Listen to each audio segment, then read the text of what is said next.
Today on Israel Hayom Insider, Palestinian Authority President Abbas and Prime Minister Netanyahu addresses the UN General Assembly. Both speeches got lots of attention from the international media.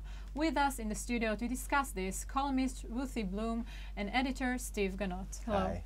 Hi. Thank you for joining us. Thank you. So let's first talk about Abbas's speech. What is your impression about the speech? Well, I think that really the less said about it, the better. It was kind of a disaster.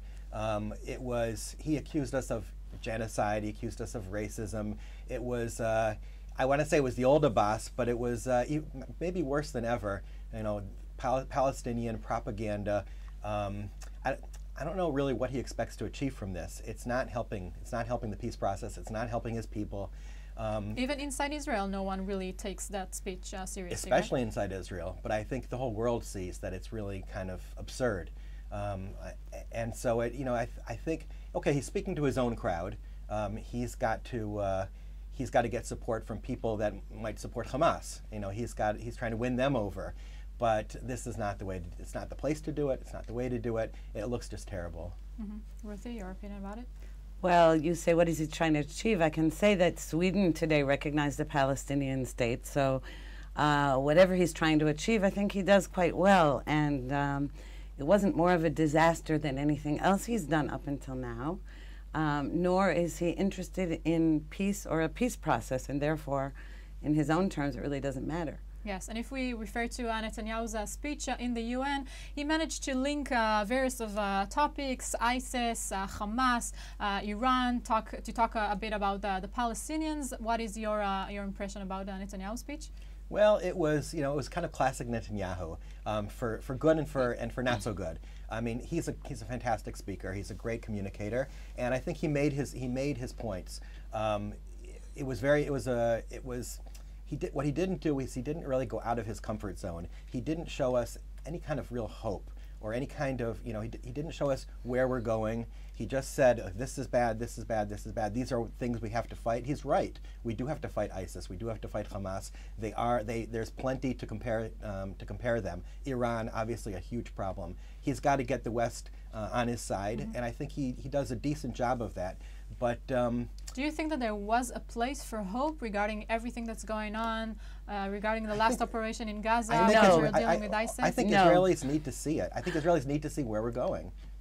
Yeah. No, but you see, maybe Israelis need to see where we're going, but there are times when there's nothing Israel can do to make that happen, other than keep fighting, and fighting both the battle of ideas and the battlefield, the literal battlefield. Israel is not at fault for what's going on, nor can it solve it. What Netanyahu did was to say, look, these terrorists are not different from one another. They differ only in their internal power struggles. But in their ultimate goal of destroying the West, of establishing an Islamic caliphate, that they share. And that we better watch out because Iran is nuclearizing as we speak, and the United States and Europe are trying to make a deal with Iran that is enabling Iran to get nuclear weapons. And was it effective in that way to talk again about Iran? Because we remember Netanyahu's speech 2 years ago.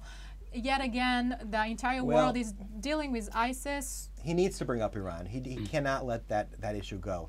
On the other hand, in order to get the West on our side, to keep the West on our side, he needs to show them that we're on their side. He needs to show them that we are a democratic country. That's not gonna stop. We are speaking a Western language. Absolutely, and he like I said, he does a pretty good job of that, but he could do more. I totally disagree, and I think that the people he's speaking to, if you ask me, the people he's speaking to, it's not that he's just trying to get the West on his side. He's trying to keep the people who are already on his side encouraged that he hasn't lost the message. And in this particular case, I think he was speaking to the U.S. Congress. He does that often. Yeah. He knows that the White House and the State Department are utterly hostile to him. And this is a message to the U.S. Congress that is actually sympathetic to him. So if you could rate his speech in the meter of effectiveness? Oh, and like on 1 to 100? Oh gosh, I would say about an 85. I don't want to give it a grade, but I will say that one thing really disturbed me about his speech, and that was the end, when he said that whatever happens, after he made this beautiful speech explaining why the world is at war with these evil forces, he then said, but anyway, Israel will eventually have to make territorial compromises. And my question is, why even say that? In this context, it's terrible, because Israel should not make any compromises in such a climate. Yeah, maybe he was trying to speak to Obama that he just met 2 days after his speech. Which never helps anyway. Ruthie and Steve, thank you for joining us. Thank you. Thank you. And thank you for watching Israel Hayom Insider. We'll see you next week.